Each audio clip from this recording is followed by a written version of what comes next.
Hi everybody, welcome back to those of you who have been hanging with me for a while. I'm Adele Levine, an intuitive and a medium, and welcome to those of you who have just found me. Thank you so much for joining and hanging out. So today we're going to talk about a subject matter, and hold on, before we talk about subject matter, I got to drink some coffee from Paris. I wish, but I'll deal with the cup instead. But today we're going to talk about what is an empath and what is an empathic. Okay, so the 16 years I've been reading and teaching and whatnot, the term empathic has really come to a boom. And I'm really happy that people are aware of what being an empathic person is and the understanding of an empath. But I think people really don't have a fair understanding of it. Or I would even venture to say a respectful understanding of it. And here's why. So let me first talk about being an empathic person. Okay. Or yes, let's start with empathic person. An empathic person is not the same as having empathy or being someone who can feel empathy. And so let me explain to you why. What I see a lot of people saying is, oh, I'm an empathic and I can't go anywhere. I'm an empathic and I can't go to the store. I can't go to malls. I can't go to public places because I'm so empathic, and I'm so empathic that being around people is just so hard and all that. And this is not okay. I know I'm going to blow up some things and people. I know I'm going to get a bunch of comments, and I love all your comments. And if you have been hanging out with me for a while, you'll see that I actually comment back pretty much every comment. The negative ones I just kind of let go because, there's no point. People, are going to have their opinions. That's fine. I'm okay with that. But empathic, I know people may feel surprised what I'm about to say, but you can't say that. Saying that I'm an empathic person and I can't go anywhere. And here's why. A true empath person, someone who truly is empathic, being an empathetic person should be kind of what we all are striving to be as human beings, right? Sympathy is feeling for someone and going, oh, I have sympathy for you. That's really terrible. But you don't, excuse me, that you don't really take in or feel what that person is feeling. It's not the same thing. Having sympathy is saying, I feel for you. I feel sorry for you. That's the big difference. I feel sorry for that person. I have sympathy for them. Someone who is feeling empathy for someone is feeling what that person is feeling. It is, oh my gosh, that person's sad. That person is in pain. And I feel that pain. I feel that sadness. I feel what they're going through. We all should strive to have empathy. I mean, this should be something everyone should be carrying in them. I don't feel like everyone, feels that. Most of the time, people don't have empathy until it happens to them. So here's the difference. There's people who kind of go through their life having a lot of sympathy for people, and then something happens to them, something they go through that now they say, oh, I can empathize because I've been there. I've been going through that. I've had that experience in my life. I know what you're going through. I can feel your sadness. I can feel your stress. I've had that same thing. A lot of times people only feel the empathy until it's happened to them. Then there are people who always have had this empathic feeling where, they didn't have to go through it. They can feel what someone's going through. They feel their sadness. They feel their anger. They even can go into a crowded space and feel what everyone's feeling, not necessarily know exactly where it's coming from, but saying like, oh, I walked in here and it just felt like everyone was upset or everyone was sad or something like that. The difference with being an empathic person, like being someone who has empathic tendencies as a gift, I'm going to use air quotes, quote unquote, is somebody who is truly, now be very clear about this, going into that person's body, skin, sphere, energy, and feeling what that person, as that person, not what you are connecting yourself to. It's not about you at all. You're not going, oh, I remember I had this happen to me. It was terrible. And I can have empathy. I am empathic. This is a term people say, oh, I'm an empathic because I know what this person's feeling. When you are truly an empathic person, truly, truly, truly, you go into Bo, you go into Joe, you go into Bob, I was going to say, you go into Sally, and you are feeling how they see the world. If they are a fast talker, if they are a fast thinker, if they are walking around in the world, you know, kind of having like no care in the world, things just kind of brush off their shoulders. You are feeling and seeing the world through their eyes. That's truly being an empathic, gifted person. That's not the same thing as being an empathic person where you feel things and you feel what people are feeling and you get a sense. And I'm going to get into that in a second. But I want people to understand, because this term has been thrown around a lot, and it's also being thrown around as almost an excuse not to like live in the world or be a part of people, or kind of like trying to separate yourself and saying, well, I'm empathic, so that's why, these things happen to me. It is not okay. The universe doesn't say you're supposed to raise yourself above. Remember, there's no hierarchy in that realm. There's nobody more special than anybody in that realm, and the same with this realm. It's just a different form of looking at the world, which I'll explain. But truly being an empathic person, when I do intuitive readings, I am jumping into that person's sphere and seeing it completely through their eyes. It has nothing to do with me at all. And this is kind of what bothers me, because people make it about them when they're saying like, well, I'm empathic and that's why I can't handle anything. I'm empathic, that's why, this isn't good for me. And it becomes about you. But when you are excited to go, oh, I want to see it through your eyes. It's almost like watching documentaries and going, I'm going to go into all these different people's worlds. It's no judgment.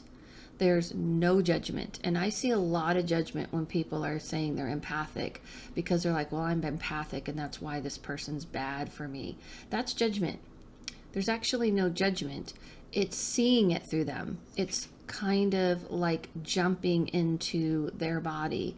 And I used to say, not literally though, I want to be clear, but I used to say that in my readings a lot. Well, I'm going to jump into your skin and see the world according to your eyes, but I'm really meaning I'm going to jump into your sphere, into your energy, and I'm going to see how you see things.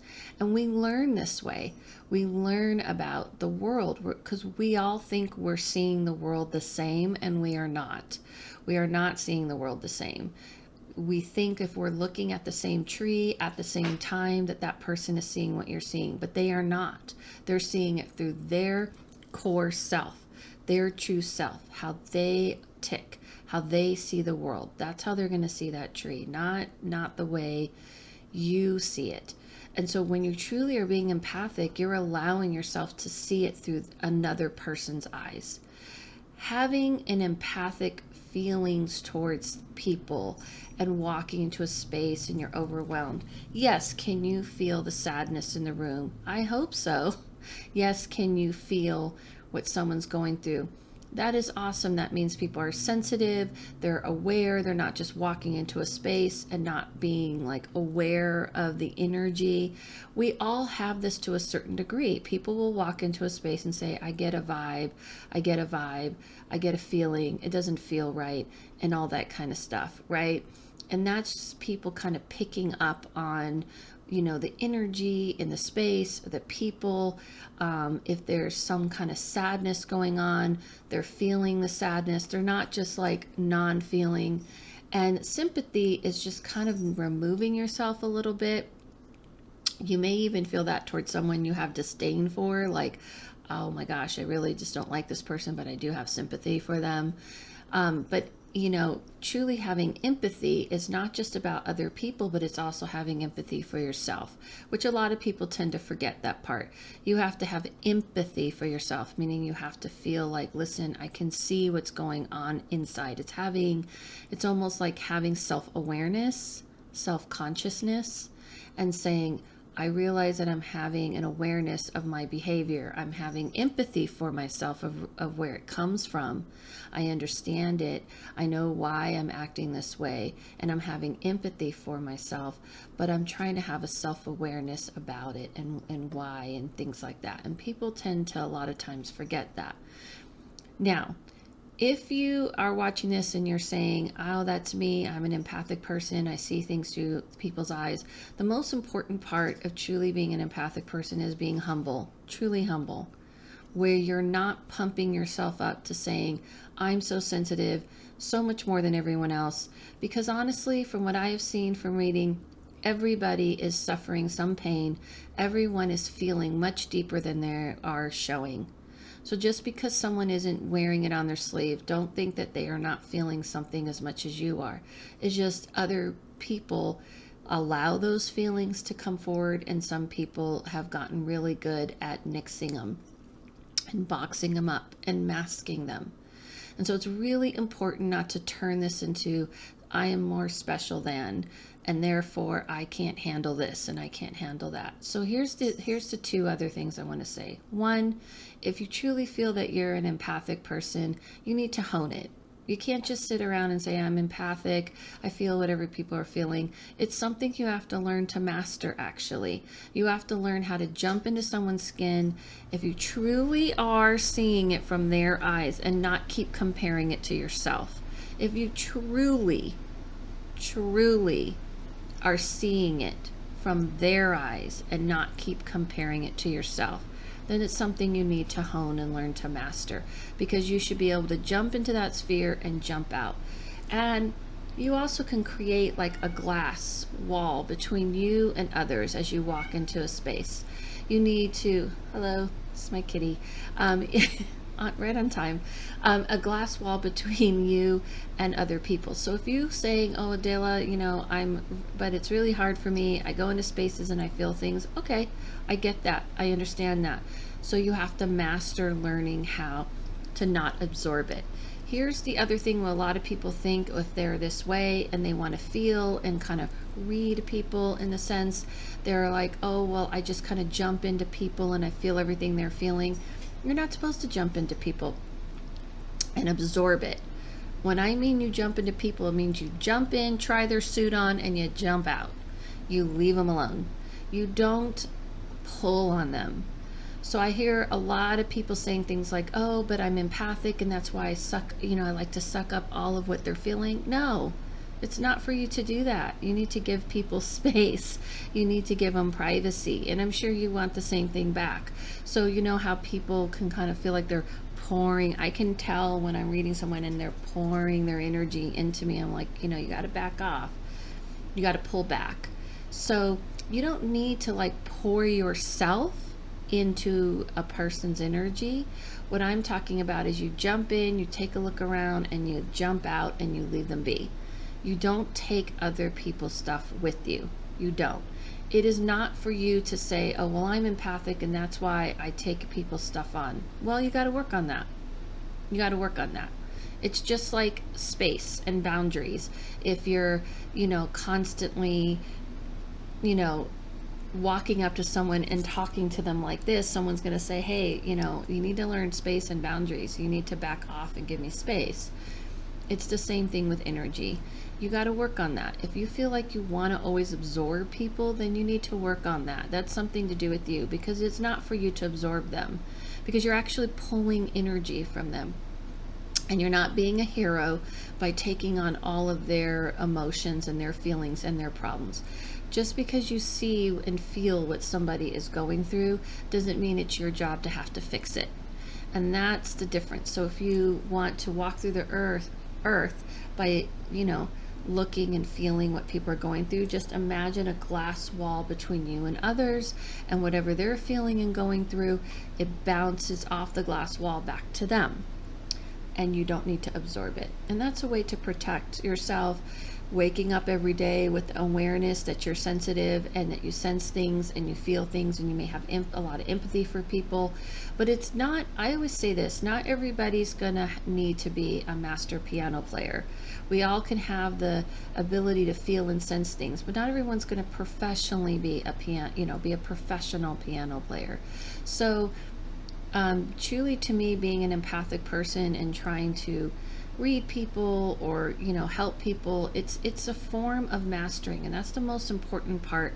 You can't wake up tomorrow and say, well, I guess I'm this empathic person, I need to go now and save the world.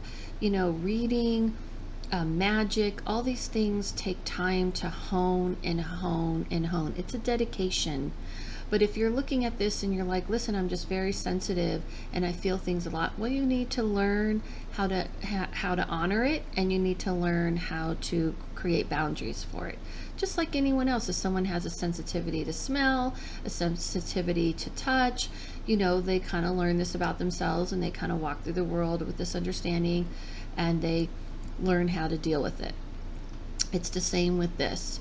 And so I want to be clear that having empathy and feeling empathetic is not the same thing as being a true empathic person. So, a true empathic person kind of reminds me of Guardians of the Galaxy with the kind of butterfly character, where she, just touches people and she feels, everything they are feeling. She doesn't absorb it. You notice when she's done, it's done. She doesn't take it on. She just can see and feel exactly what they're feeling and where it's going, and then that's it. And that's, to me, truly being empathic. And not everybody wants to walk around doing that. But we kind of got to get away from this idea of that you can't go anywhere, or this person's a bad person because you're empathic. And it starts making it seem like, oh, I'm so sensitive, I can't do anything. You have to learn to be balanced. You have to learn to be of this world and the earth world, and be this other part of you. You can't remove yourself from the world and use that as a reason to not feel. And we can do that, but you have to first accept that this is a part of who you are, and you got to kind of see the difference. Like I said, if you are someone where you really feel that you can jump into someone's skin and have no judgment, and you just see it through their eyes and you leave them be, then you're probably more of an empathic type of person. If you're someone who feels the room and feels what other people are feeling, you can feel their sadness, you can feel the sadness in the air, even in the world when you wake up, you can feel the heaviness, then you have a lot of empathy, which I'm very happy about, because we should all have empathy. But empathic shouldn't come with judgment, and it shouldn't come with the idea of shunning yourself into a corner. These are things that you have to work on, and you have to hone, and you have to honor. And leave people be. Like, don't go in, and you don't invade. If someone didn't ask you for help, if someone didn't ask you to feel what they're feeling, and you just start going up and start telling them, oh, I feel you're feeling this. Boundaries, people. Boundaries. Gotta have boundaries. And we got to really understand that. So I hope that explains it. I'm sure I'm going to get a lot of comments of examples of, this happened to me, this happened to me. I know I'm empathic. I know I have empathy. I understand that, and I get it. But I just want you to understand this is a process. When I first started reading professionally, I had that same thing. Well, oh, it's really hard for me to be in public, and I had to work on it. I had to work on the idea of, like, this is really ridiculous, Adela. Like, you can't use the idea that I can see, even to this day, I can stand in a store, look at people in front of me and see what's going on with them. But I leave them be. And even if I do see them, I have that glass wall and I see it and I let it go. Even when I'm reading, when people ask me, how can you read over and over one person? And I do a lot of heavy stuff, heavy lifting in what I'm seeing. It's because I jump in and I love seeing other people's perspective, so to speak. perspective isn't the right word, but I love seeing the world through other people's eyes. I love it. I learn, I grow. Every reading I learn and grow, because we all think we're seeing it the same and we're not. And we're here to help mirror each other. We're here to help each other see things from a different little slanted view. We're here to help each other see our weaknesses, our holes inside of us, our blind spots that we're not seeing. That's what we're here to do for each other. And that's why you can't come from an ego place or a judgment place, because even if you never really saw it that way, even if you thought you would hate seeing it through that way, you're going to learn something. And so I love being able to see the world through people's eyes. Sometimes I jump into someone's sphere and I'm like, wow, you really just kind of get things done. You go in, you go out, you don't let things kind of roll off your back. And I go, wow, how can I learn that? That's really amazing. And so forth and so on. And that's truly being an empathic person, is seeing it that way. And the other is just having empathy and being an empathetic person. And that's feeling what people are feeling. And you're not just walking by and going, well, I have sympathy for you, feel sorry for you, good luck. If you're someone who really feels for that person, that's an awesome thing as well. But you still have to work on the boundaries for yourself and for that person. So I hope that explains it. I'm sure I'll get a lot of comments. I hope I get some comments. I like hearing from you guys. Try to, sometimes there will be like really long comments, and I know that people have a lot to say, but let's just keep it like, paragraph or two, but not like a book. So I can answer them, and hopefully you guys will comment back to each other. I'm hoping that. Thank you guys for joining. I'll be posting my next live. I did want to make an announcement that I think I'm going to kind of move more towards Q&A on the lives, and kind of creating a space where we can like talk to each other, and I can answer questions that you guys have about certain videos and things and subjects, and people can talk back to each other. Doing live readings on here is a little difficult because of the chat is so slow. I don't know, but I think my next one is going to be kind of more that. Let me know what you guys think. And thank you guys so much. Listen to yourself. Follow no one. Listen to that inner voice. We're all born with the answers inside of us. All spiritual teachers and readers and such we're only here to help unlock the answers you already have inside, to remind you of what you already know. Follow nobody. Follow yourself. And let's all keep mirroring and connecting to each other. You can follow me on Instagram, Adele Levine, and on here. I hope you comment and subscribe. I really appreciate all of you. Thank you so much. See you soon.